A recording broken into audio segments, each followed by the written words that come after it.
माया का खेल निराला है। इस खेल से बाहर निकलना मुश्किल है। जी हां, एक तरफ जहां गौतम बुद्ध माया को पापिनी बता रहे हैं, तो दूसरी तरफ इस संसार के लोग भी माया के बारे में अलग अलग बातें करते हैं। पर वास्तव में माया क्या है, हमें पता नहीं होता।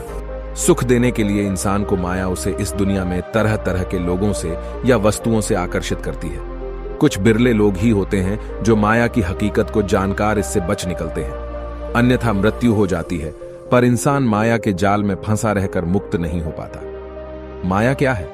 जो सच नहीं है पर सच जैसा प्रतीत होता है, वही माया कहलाती है। अर्थात वर्तमान में आपको कोई बात या स्थिति एकदम सच दिखाई देती है, लेकिन कुछ समय बीतने के बाद आपको झांत होता है जैसा मुझे लग रहा था वैसा है नहीं, यही माया कहलाती है। इसके विपरीत जो बात, स्थिति एकदम सत्य है, पर वह सत्य हमें आंखों से दिखता नहीं या मालूम नहीं होता, यह भी माया ही है।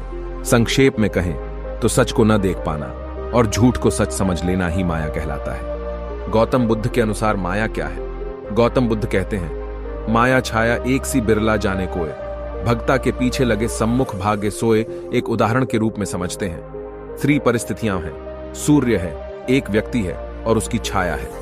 यहां सूर्य से तात्पर्य सत्य से है। एक व्यक्ति जो जीवन में माया से दुखी होकर सत्य अर्थात सूर्य की तरफ बराच रहा है, लेकिन वो पाता है जितना वह आगे बेयारेच रहा है, छाया उसका पीछा किए जा रही है। लेकिन क्या छाया उसके हाथ आएगी? यही गौतम बुद्ध समझाने का प्रयास कर रहे हैं कि माया असल में कुछ है नहीं, ठीक उसी तरह जैसे छाया कुछ नहीं होती, बस आपके आगे पीछे चलने वाला शरीर का अंधकार है। लेकिन फिर भी वह मनुष्य को सच से दूर रखने के लिए उसे इस दुनिया में कुछ इस तरह लुभाती है।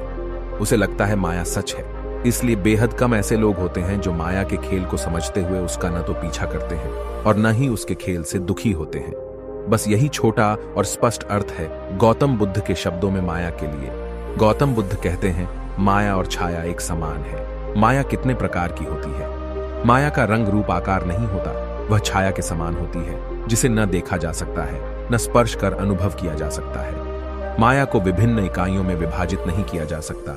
हालांकि जीवन की विभिन्न परिस्थितियों के आधार पर माया का खेल निराला होता है। कभी खुशी देकर तो कभी ललचाकर वह मनुष्य को फंसाए रखती है। माया का अस्तित्व भी तभी तक है जब तक व्यक्ति स्वयं को एक शरीर समझे हुए इस दुनिया में विभिन्न तरह के सुखों से आकर्षित हो रहा है। यदि मनुष्य यह समझ जाए कि जो आनंद शांति वो पाना चाहता है वो किसी भी भौतिक वस्तु या व्यक्ति से नहीं प्राप्त हो सकता, तो उस व्यक्ति पर माया का प्रभाव कम हो जाता है। मोह और माया में अंतर। मोह और माया दोनों भिन्न हैं। किसी विषय व्यक्ति से जुड़ाव ही मोह है, अर्थात व्यक्ति के अंदर मम यानी मेरा भाव ही मोह है।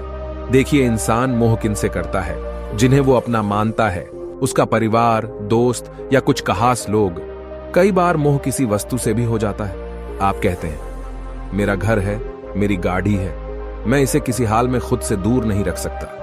ये मोह है, जबकि माया वो अदृश्य शक्ति या ताकत है जो आपके मन को मोह की तरफ आकर्षित करने में मदद करती है।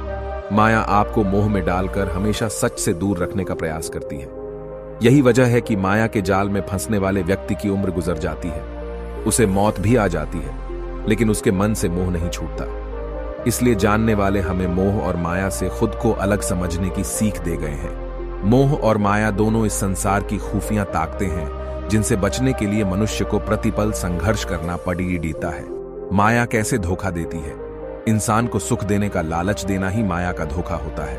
किसी व्यक्ति के जीवन में अगर ढेर सारा दुख है पर बीच बीच में उसे थोड़ा सुख का भी अनुभव होता रहता है, तो यही माया का खेल है। ठीक वैसे जैसे किसी इंसान को रोज लगातार 5 घंटे भारी भरकम काम करवाया जाए और फिर अंत में उसे कुछ स्वादिष्ट खाने को दे दिया जाए। अब उसे खाने की खुशी तो पल भर की हुई, लेकिन उसके लिए उसे काफी देर तक कष्ट झेलना पड़ेगा।